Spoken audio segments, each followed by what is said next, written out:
Bé, després d'aquesta exposició, que em sembla que ha estat prou il·lustrativa i interessant, com sempre tenim una mitja hora més o menys de temps encara i vaja, em sembla que el Ramon no hi té cap problema ni cap inconvenient.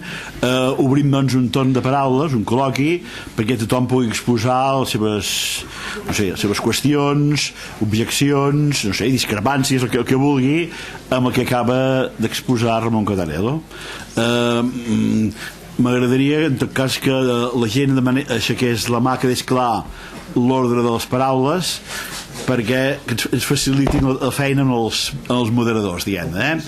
A veure, en tot cas, avui que hi ha tanta gent, fem com un altre dia, les 5 primeres paraules, 5 persones que vulguin intervenir. A veure, 1, 2, 3, hi havia 4, hi ha alguna més? Doncs a veure, 5. Doncs fem un primer torn d'aquestes 5 paraules i després obrirem 5 paraules més, que suposo que tindrem temps. A veure, digues sí.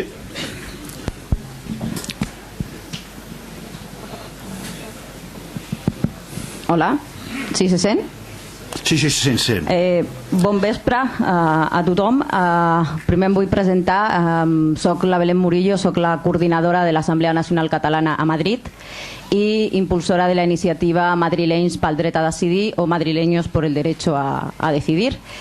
Y exalumna de Ramón en la Complutense, y estoy encantadísima de que estés aquí, Ramón, con nosotros compartiendo esta charla.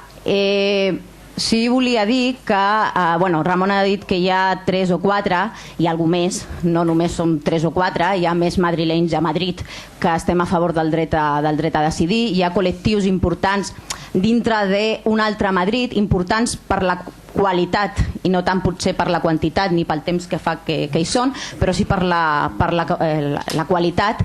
Moviments des de... Nosaltres, la nostra iniciativa és petita, són pocs, però hi ha moviments com Izquierda Castellana o Yesca, que és les joventuts d'Izquierda Castellana, que estan a favor del derecho a decidir de Cataluña y además se declaran abiertamente independentistas en el asunto de Cataluña. Y que, como dijo hace poco en una conferencia que hicimos con Gabriel Rufián en el Cercle Català de Madrid, una persona representativa del movimiento de Izquierda Castellana dijo, citando a alguien que ahora no recuerdo, por favor Ramón, échame un capote porque no me acuerdo quién dijo esta cita, que dentro de España hay tantas nacionalidades, dentro de lo que es el Estado español, no de España, hay tantas nacionalidades que, por ejemplo, los castellanos, tanto castellanos como andaluces, han quedado subsumidos dentro de aquel invento de España, y que castellanos y andaluces llegarán a ser lo que quieran ser cuando consigan matar el español que llevan dentro. Es decir, esa colonización impuesta que les ha subsumido su propia, o nos ha, yo como castellana, que nos ha subsumido nuestra propia identidad, ¿no? Quan tu mires el procés des de Madrid, jo sí que seré molt breu, si em permeteu, jo sí que faré una interpretació des de com ho veus des de Madrid i per què des de Madrid moltes vegades no s'entén. I no s'entén des del punt de vista de gent que ja té una necessitat resolta. Si agafem la piràmide de necessitats de Maslow i tu comences a complir necessitats les més bàsiques, quan compleixes el primer esgraó vols arribar al segon i al tercer i així fins al final, però si no tens el primer no pots voler el segon ni t'imagines que hi ha un segon al que vols pujar perquè encara no tens el primer. Quan tu neixes en un estat que et garanteix absolutament tot pel que fa a la teva llengua, a la teva cultura, a la teva identitat, encara que la identitat espanyola sigui molt confusa, però t'ho garanteix, tu pots anar arreu del món parlant una llengua que es diu espanyol, perquè hi ha instituts com l'Institut Cervantes que es gasten molts calés en garantir que s'ensenyi l'espanyol als fills espanyols allà on vagis. Tens un estat darrere que t'està garantint tot això i no te n'adones que ho necessites perquè ja ho tens. Aquesta necessitat la tens coberta, vull dir. En canvi, quan tu no tens aquesta necessitat, no tens un estat darrere que et protegeix tot això, si és que els estats finalment protegeixen o no, però si no el tens no pots trobar a faltar un estat, vull dir, que no tens. Llavors, quan te n'adones que hi ha una gent que no té aquesta necessitat coberta i l'ha de cobrir. Quan vens aquí i quan portes en el teu caràcter, en el teu tarannà, en els teus gens, perquè ho has viscut des de petita a casa i a la teva ciutat, quan vens aquí te n'adones que hi ha gent que no té això que tu tens. I com te n'adones? Te n'adones perquè tens una mentalitat monolingüe, recalcitrantemente monolingüe, y llegas aquí y ves que hay gente que te cambia de lengua. Y yo, en Madrid, no se me ocurre en la vida, no se me ocurre, hasta que no llevo 5 minutos intentando hablar con alguien que no habla mi lengua, entonces intento pasarme a otra lengua para entenderme. Pero de entrada, yo lo que doy por supuesto es que ese señor que ha venido de fuera, si está en mi casa, va a hablar mi lengua. Insisto en español, y si soy un poco burra, pues le grito pensando que es sordo en vez de ser extranjero.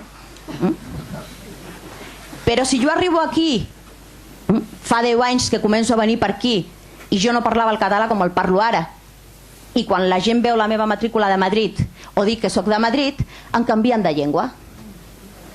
A l'inrevés no passa, perquè ho portem interioritzat, que tenim un estat, tenim una llengua i la tenim ja, aquesta necessitat la tenim resolta.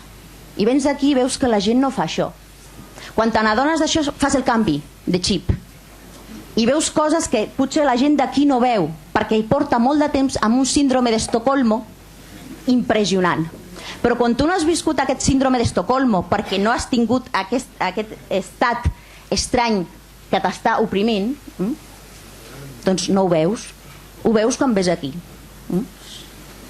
Llavors, solució, doncs, i a més ho sé perquè molta gent que ha vingut aquí, molts madrilenys que han vingut aquí i han viscut això i han vist què passava, han acabat pensant que efectivament aquí calia fer alguna cosa. Jo, i amb això acabo, em vaig convertir en independentista a Madrid, quan a la meva feina tenia companyes que em preguntaven, perquè jo feia un servei en català, y em preguntaban, ¿y por qué cal aquest servei en català? Bien. Que haya un servicio en francés, muy bien, porque el señor francés no habla español, pues hace falta un servicio en francés. El señor inglés no habla español, hará falta un servicio en inglés. Pero el catalán, ¿eso se lo han inventado para que no les entendamos? ¿Para qué quieren un servicio en catalán? No hace falta. Y yo els deia, a veure, si tú vas a París, ¿en qué esperas que te hablen? En francés. Entonces, si vas a Cataluña, ¿en qué esperas que te hablen? En español. ¿Por qué? Porque eso es España. Digo, solución, independencia. Se acaba el problema. Clar.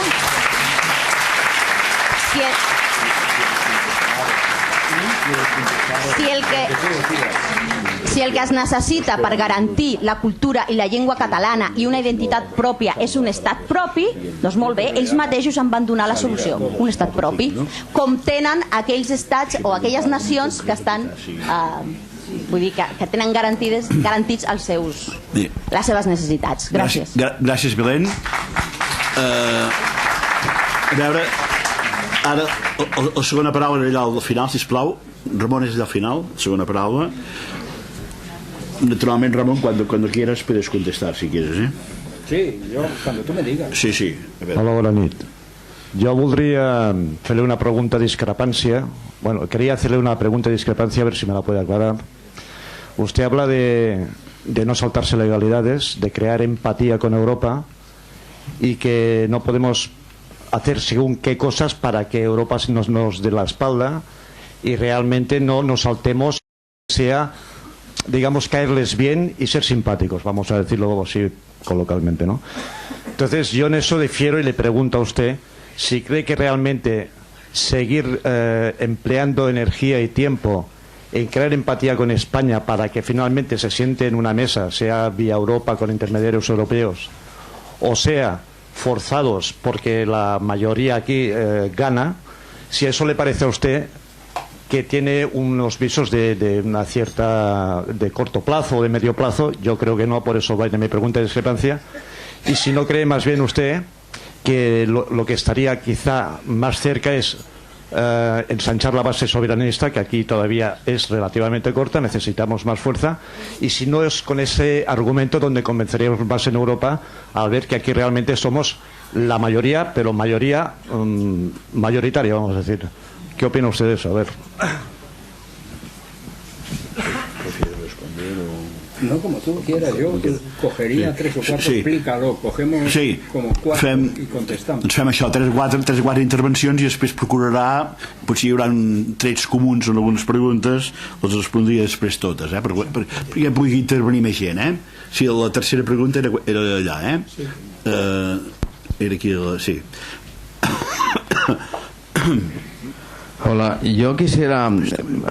Me ha sorprendido un poco ese optimismo final de su conferencia en cuanto a esto de la simpatía europea, ¿no? Yo, por un lado, veo que Europa es un cúmulo de políticos. Bueno, los políticos que están en Europa son incapaces de hacer una acción adecuada, por ejemplo, en el caso de los refugiados. Y por otro lado, ese optimismo me parece lo que pasó aquí en la guerra civil, que la gente, en la Revolución Española, que la gente decía, en Europa no lo soportarán, nos vendrán a ayudar los ingleses, nos van a ayudar los americanos, y nunca de eso nunca sucedió. Me parece que el optimismo de que la simpatía europea va a apoyar esos socios simpáticos con nosotros no lo veo muy claro. Gràcies. La pregunta següent és allà. Ramon, allà. Sí. I després tu, Jaume. Acabarem aquest primer bloc després. Ves, es que esto permite además agrupar las preguntas. Sí. Esta se parece. Por eso. Sí, ahora, 2 palabras más y luego ya respondes. Hola, molt bona nit. Jo no ho he vist mai, però jo sé que hi ha col·legs que han anat i que ho han viscut, que a Madrid hi ha un col·lectiu independentista de gent que vol la independència de la comunitat autònoma de Madrid. Això fins a quin punt és cert, o si existeix o no existeix el col·lectiu? Esto no lo he entendido. Sí, que en Madrid hay un colectivo de gente que quiere la independencia de la Comunidad de Madrid. Me pregunta si es cierto. I l'última pregunta del primer bloc és d'aquí davant.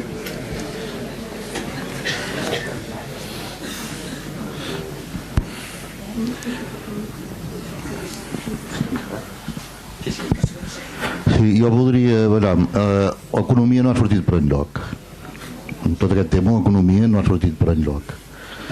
¿Me entienden en catalán? Sí. O sigui, l'economia... No es un problema de entender, es un problema de audición. Bueno, sí. No, mío, no, es verdad. No. Es un problema de audición mío. Que los mecanismos no... Bueno, y si no es algo en castellano va a ser peor para los otros porque no van a entender nada, pero... Bueno, ho parlaré en català i així ens entendrem tots.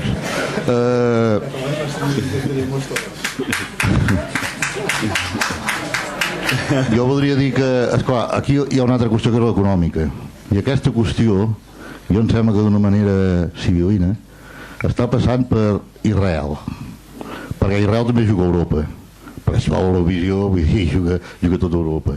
Llavors tenim un problema els catalans, que bàsicament em sembla a mi, no ho he constatat, però bàsicament em sembla a mi, jo també vaig votar a la CUP com vostè, o sigui que també, bàsicament potser perquè em moc en llocs així, però els catalans tenim més simpatia pels palestins.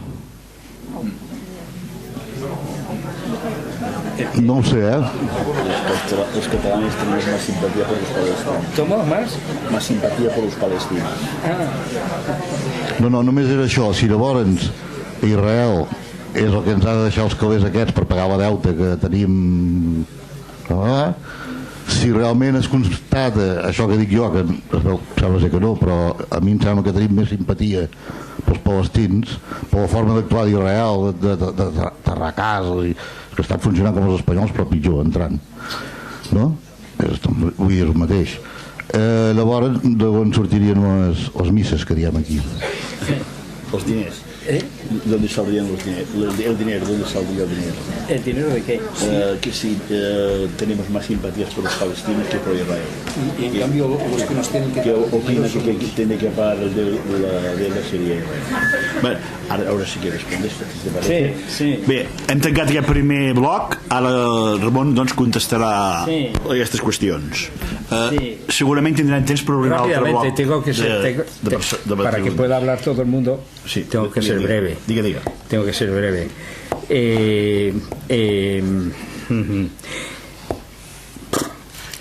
Juan Diego publicó el otro día un artículo diciendo: soy nacido en Madrid y soy independentista catalán. Y lo han puesto verde. He visto que ya lo han declarado el tonto del mes.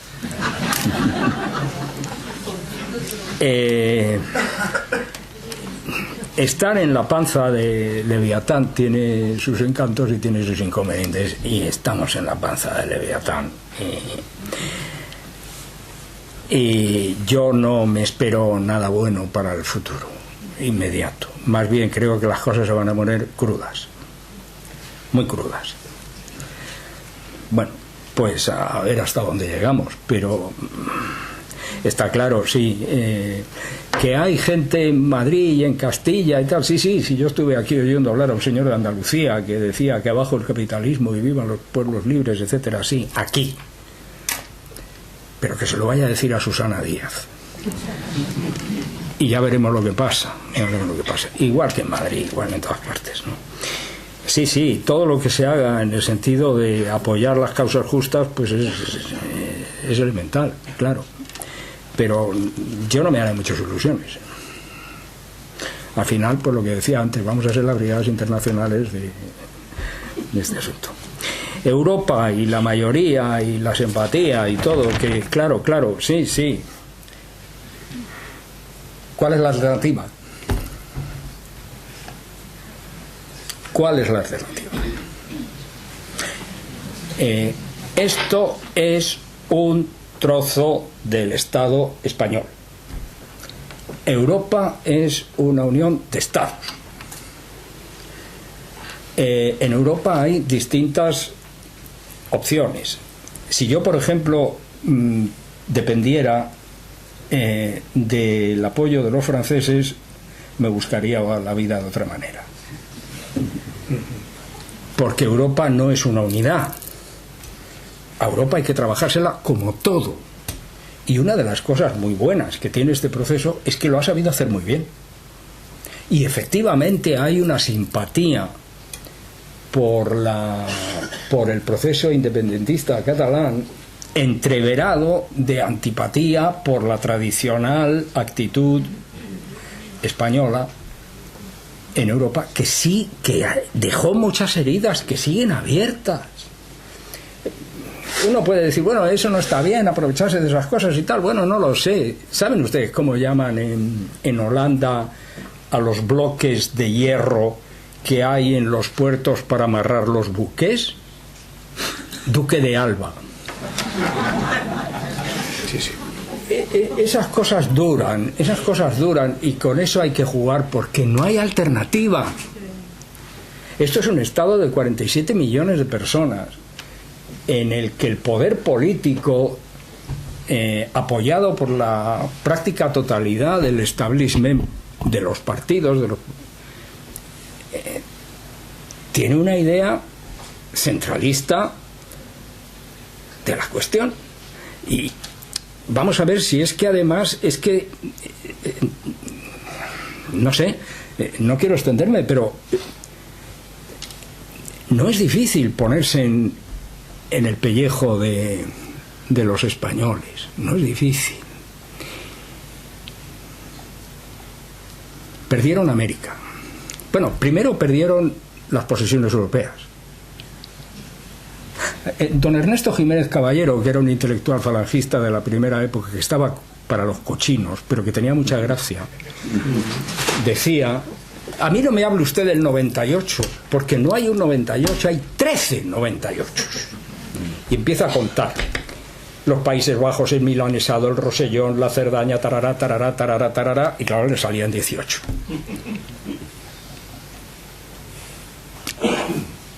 La intelectualidad española, los políticos españoles, la opinión pública española ha podido asimilar eso, y lo ha asimilado. La Constitución de 1812 decía que España es la unión de los españoles de ambos hemisferios, y de repente la mitad de los españoles o más de los españoles desapareció. Cuando yo era chaval y Franco iba a las Cortes a hacer lo que le daba la gana, allí en las Cortes, entre otros cretinos, había unos señores vestidos de árabes que según Franco eran españoles, venían del Sahara, de repente desaparecieron. Los de Guinea nunca llegaron a tener el noble estatuto de español, pero de todas formas también desaparecieron. Todo eso lo ha integrado la opinión pública española, pero la separación de Cataluña no. Y eso es lo que el personal tiene que tener en cuenta. Lo otro eran posesiones ultramarinas.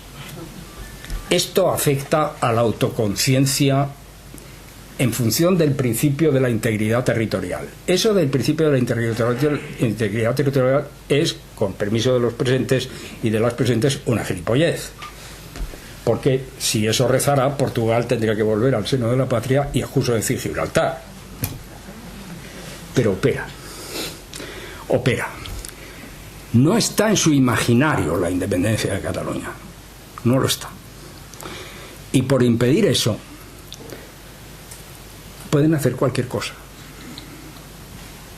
Y también lo sabemos todos. Y yo puedo confiar en la fuerza, y de hecho confío en la fuerza, la madurez, el saber hacer de un pueblo. Pero ¿quién no se siente emocionado por las sucesivas diadas y ver cómo eso va creciendo y cómo efectivamente esto es un movimiento popular alimentado popularmente con unas mayorías crecientes, que no es un problema de una élite, que es una cuestión socialmente sentida? Sí, todo eso lo sé. Claro que sé, claro que lo sé. Pero he vivido lo suficiente para ver aplastar eso muchas veces en muchos sitios. Por ejemplo, en los países árabes, en todos, masas enteras de gente tomando las calles, las plazas y todo, no queda nada, o guerras interminables. Pero eso aquí no se puede apreciar, porque este pueblo no solamente es pacífico, sino que además está desarmado. ¿Cuál es la alternativa? Si tenemos una alternativa, adelante. ¿Por qué no? Yo encantado. Yo lo que veo viable es, como lo he dicho, llevar el proceso por sus justos pasos, no equivocándose ni dando un solo pretexto jamás, hasta el punto de ruptura. Y si el punto de ruptura se produce y no pasa nada, oye, pues miel sobre hojuelas. Pero si, como yo supongo, pasa, si como yo supongo mañana mandan los guripas y meten a los señores responsables en la cárcel, ¿a quién recurro? Pues tengo que recurrir a Europa. Y claro, entonces viene el razonamiento. Pero tú te fías, si es que no tengo otra posibilidad, claro, además es que es así, es que es así. Es que luego piensen también otra cosa, que en fin, no es por consolarme, pero tampoco es tan extraño en Europa, ¿verdad? Tampoco estamos diciendo cosas tan absurdas. Echen una cuentecilla nada más. Echen una cuentecilla. Europa es el viejo continente y América es el nuevo continente. En América no ha cambiado ningún estado en 200 años, en ningún caso. Y en Europa los estados no dejan de cambiar. Los europeos estamos acostumbrados a esto, integramos esto rápidamente. A los españoles les cuesta mucho porque para ellos es el fin de su proyecto. Pero para los europeos es una cosa normal. Y explicar esto en términos de normalidad es viable. Y si no lo es, hay que hacer que lo sea, porque si no, póngame una alternativa sobre la mesa. Es decir, hombre, vamos a ir a... ¿A qué? Pues lo dije antes. Un acto de desobediencia, una posición de desobediencia civil masiva y permanente. Eso, que a mí me parece muy bien, porque yo siempre he creído en la desobediencia civil. Es más, creo que soy el primero que escribió un libro sobre la desobediencia civil aquí en los últimos 50 años. Y lo he estudiado y creo en ello. Pero creo más en la integración europea que en el mantenimiento de una situación de desobediencia civil permanente, mantenida, institucional. Eso, ¿por qué? Porque póngame un ejemplo. Los negros en los Estados Unidos, los indios, que son los dos ejemplos más a mano, ¿pueden ustedes comparar el nivel de vida de los catalanes con la condición de los negros en los estados del sur de los Estados Unidos? ¿Pueden ustedes comparar lo que los catalanes están dispuestos a arriesgar?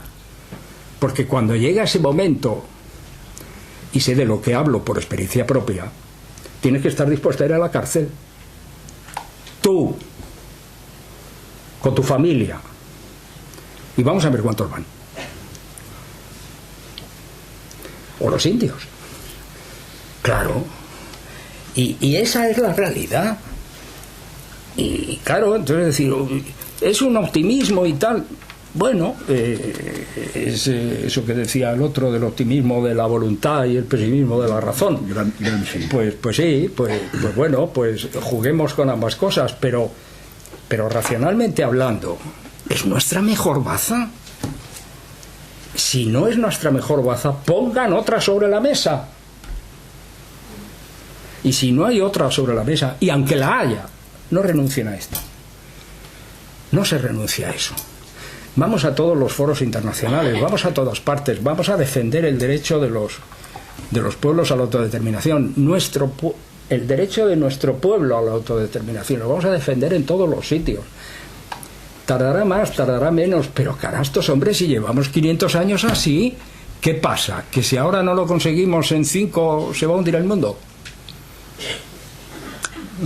No, en fin, no quiero prolongarme porque podríamos seguir y tal.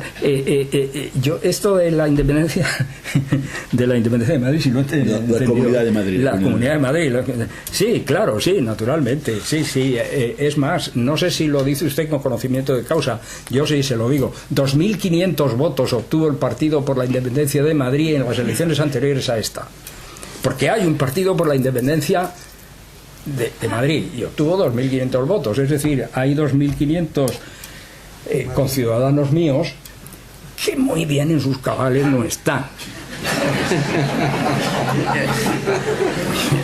Me temo yo, pero oye, bueno, yo un año me cabreé con los partidos a los que normalmente votaba, que estaban así más bien del lado del rojerío. Me cabreé y al final me encontré votando al Congreso a un partido por la legalización de la droga y en el Senado a un partido verde de los 50 que había. Es decir, cogí el voto y lo tiré por votar, pero nada más. Y yo creo que eso no tiene mucha importancia. Y lo de Israel y Palestina, si no estoy desbarrando mucho, a mí este es un problema que me parece que no hay ni por dónde cogerlo. Mire, lo primero que hice hace como unos 15 años, cuando ya decidí tomarme en serio el asunto de Palestina e Israel, fue plantarme allí, alquilar un coche y correrme todo el país. Y la conclusión que saqué entonces, aproveché un momento en que no había excesiva violencia, aunque sí me tocó un asesinato y una bomba en Jericó, o sea, y era paz, había paz. la impresión que yo saqué, y no tengo ninguna razón para recogerla, y no sé si con esto estoy contestando a su pregunta porque no sé muy bien cómo enlazarla con el problema nuestro, ¿no? Pero específicamente en el asunto palestino, es que no tiene solución. Es que no tiene solución más que el exterminio de los palestinos. No veo otra. Si usted ha visto, o que me desmienta alguien que lo haya visto, Gaza es un campo de concentración, es una letrina. Es una letrina. Y la política deliberada de Israel es exterminar a los palestinos. Y ahí podríamos estar hablando de otro tipo que queramos, porque, claro, tienen derecho, no tienen derecho, no sé qué, no sé cuántos, en fin, un montón de circunstancias, ¿no? Sí, és que la pregunta no era esta. Digues. Sí. La pregunta era... jo em sembla que els catalans, o els verds, es refien molt els diners que necessitem per pagar els deutes i tot això vindran d'Israel.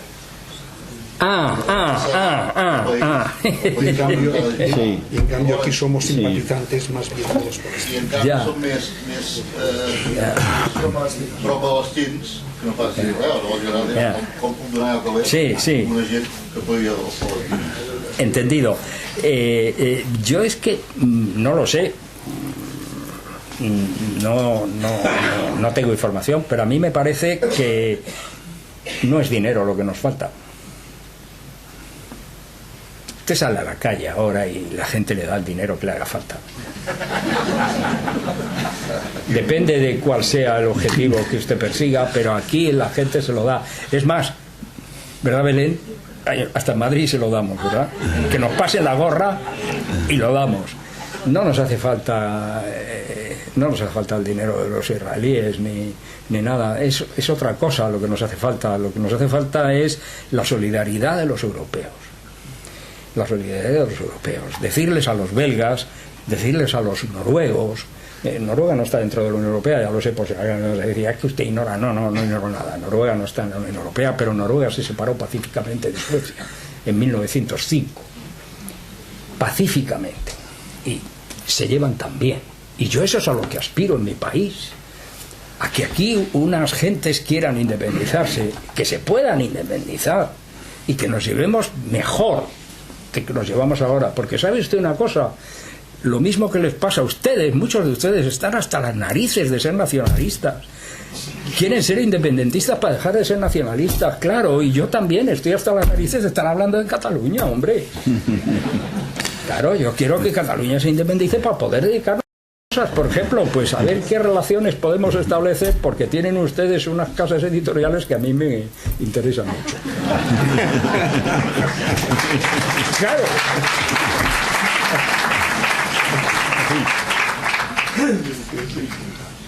Bé, a veure, havies demanat la paraula a tu. Última pregunta, doncs, va. A ver. Gracias. ¿Se siente? Sí. Seguro que usted ha pensado en lo que le voy a exponer. La independencia de Cataluña, ¿qué consecuencias tendría para España? ¿Cómo reaccionaría España? ¿Qué pasaría? ¿Monarquía fuera? Es decir, etcétera, etcétera. Y seguro que usted ha pensado en eso, ¿no? Y estoy soñando, quizá, ¿no? Gracias. ¿Es la última pregunta? Sí.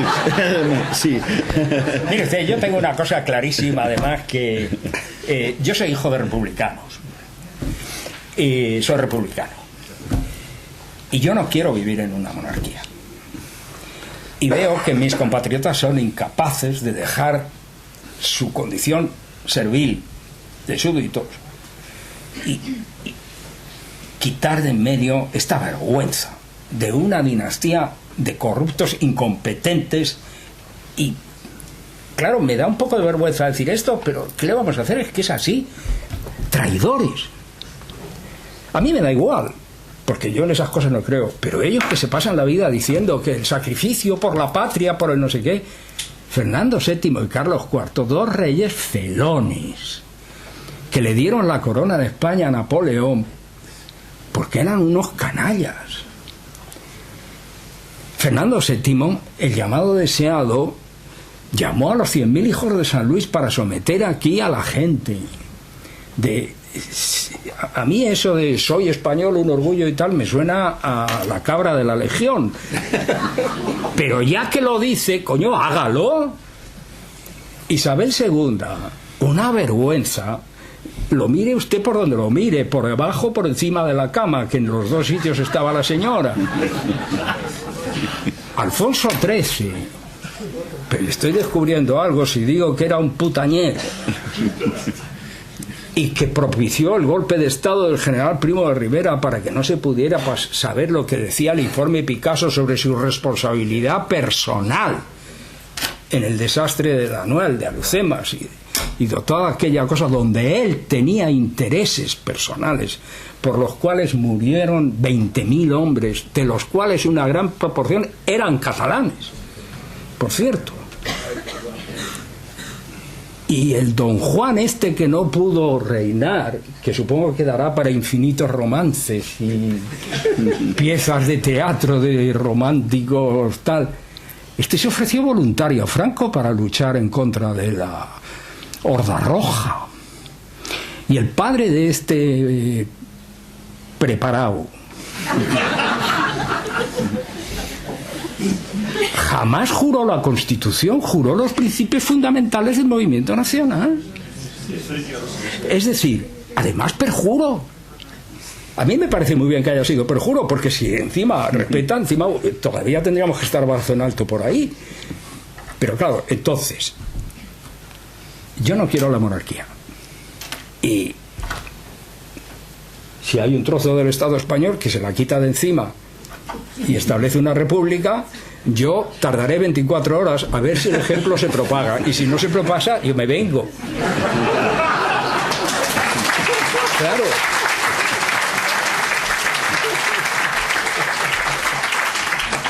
Y luego, ¿qué va a pasar? Pues una conmoción nacional, hombre, una conmoción nacional va a ser, porque yo veo mucha gente diciendo, porque España no va a poder pagar la deuda, porque no sé qué, porque tal y cual. España siempre puede pagar la deuda, porque se declara en bancarrota y luego roba a la gente y le hace pagar todo a la gente que trabaja y tal, porque es lo que hacen siempre, robarle a la gente, porque productivos ellos no son. Las clases dominantes me refiero, ¿no?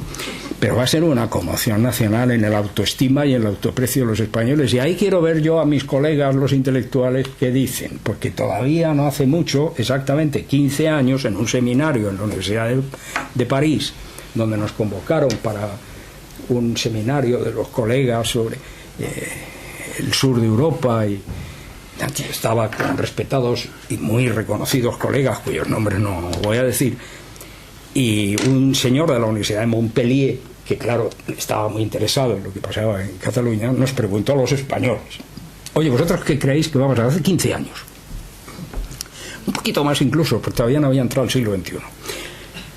¿Qué creéis que va a pasar? Y ahí todos mis colegas dijeron que es la independencia de Cataluña, que era una quimera, que es una quimera, que no...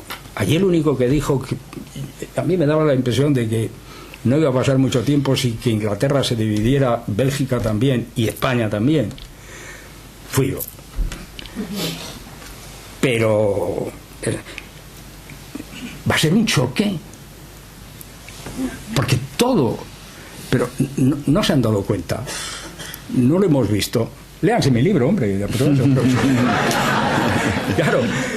Has venido a hablar de tu libro. El nacionalismo español tiene dos bloques: el nacionalismo reaccionario, oscurantista, inquisitorial, el que dice que desde Don Pelayo, no sé qué, o ese periódico que decía, dice que yo es que no me canso de repetirlo porque es que no daba crédito a mis ojos, que decía, las primeras plantas que aparecieron en el planeta hace 200 millones de años aparecieron en España.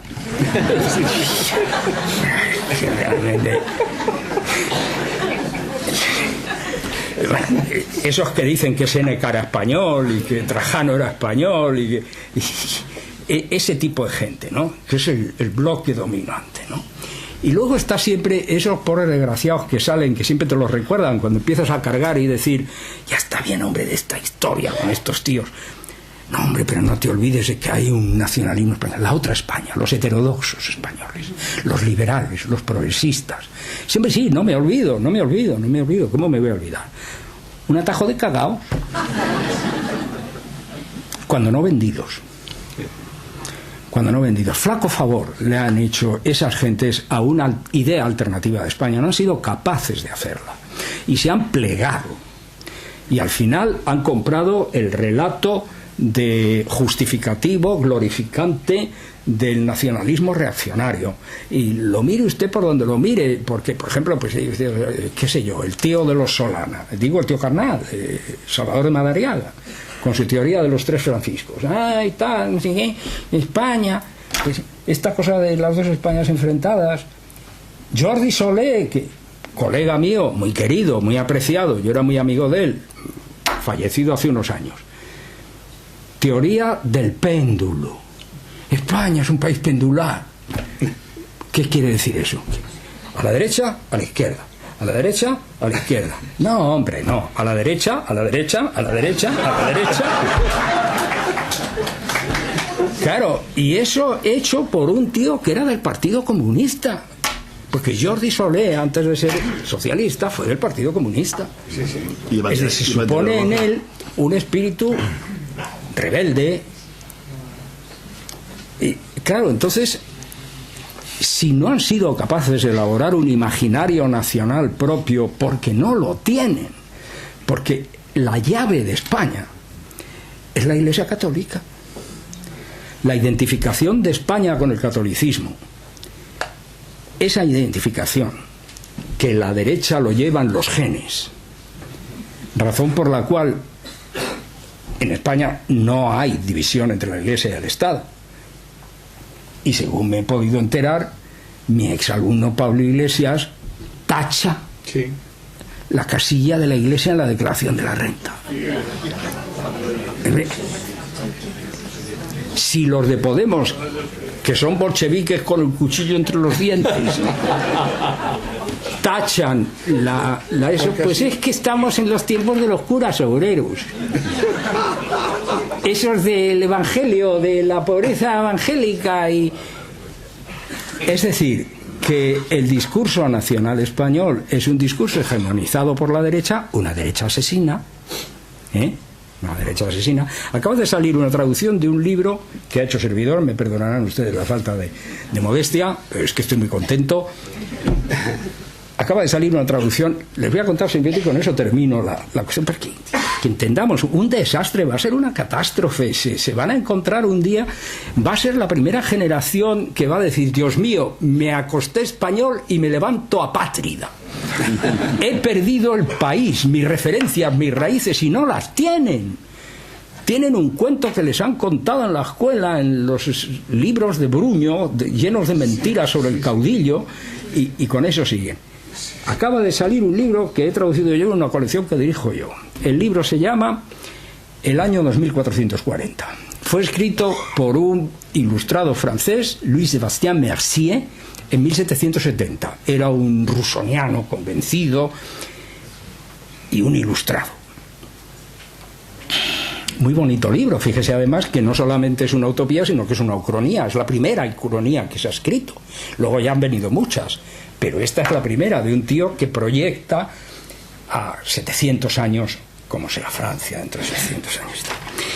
Ese libro ya empezó por no poder publicarse en Francia, porque en 1770 era el rey Sol este de las narices y tuvo que publicar el libro en los Países Bajos, que es donde los europeos librepensadores han publicado siempre las cosas.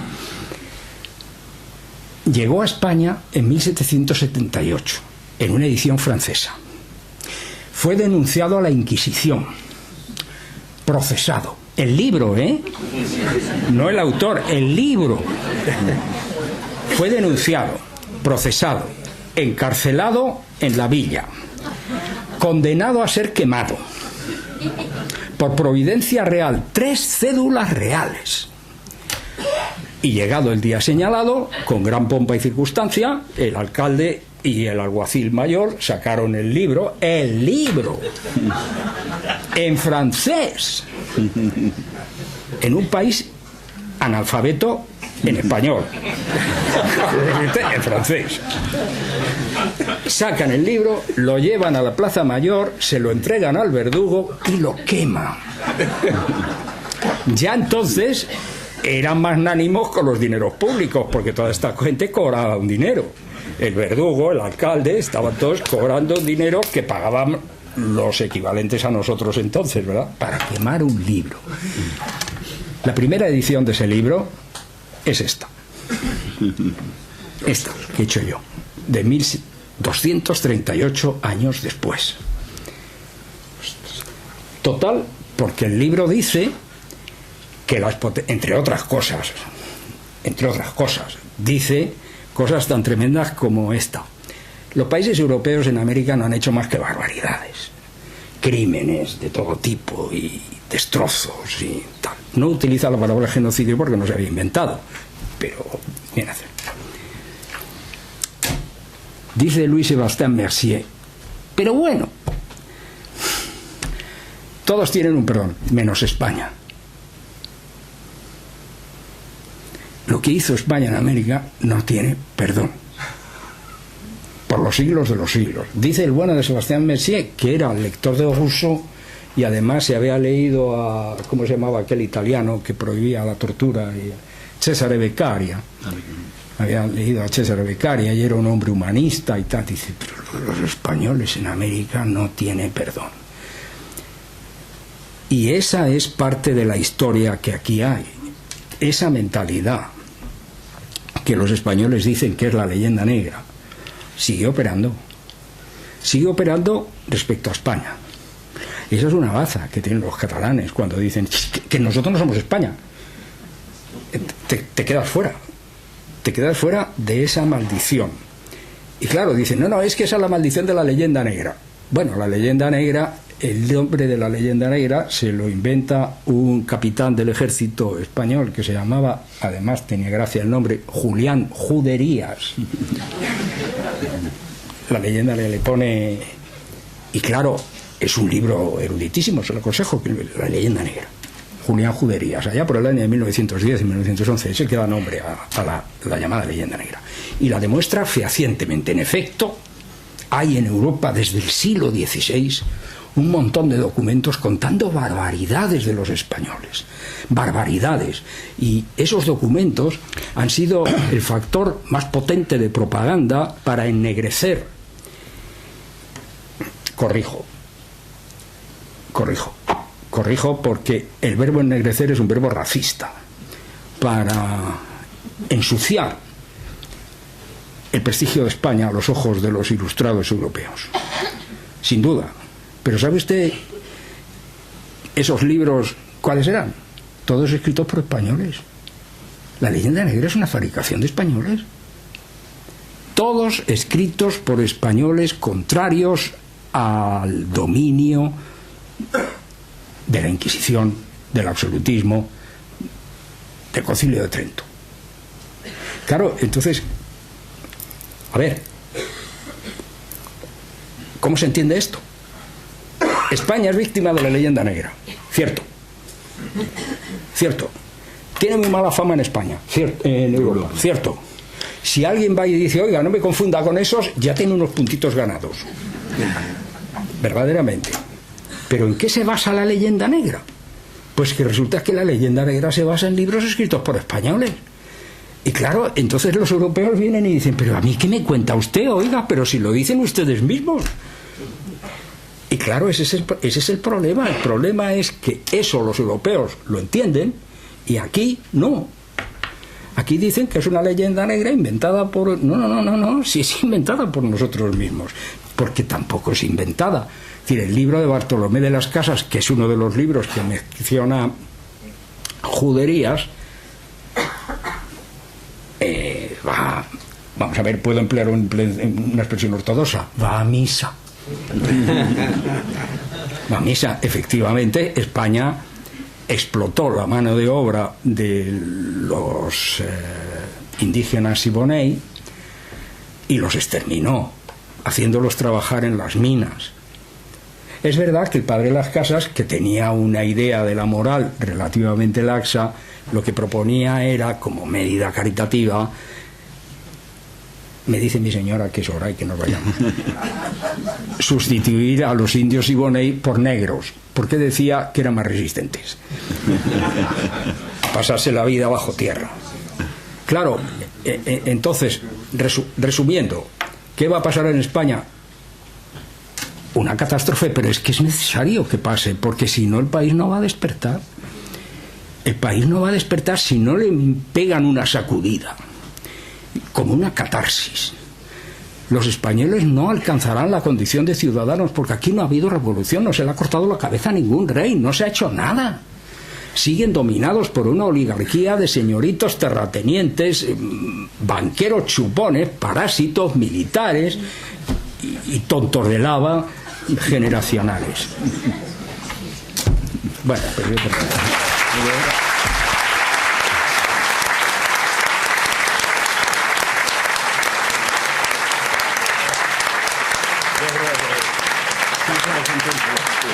bien.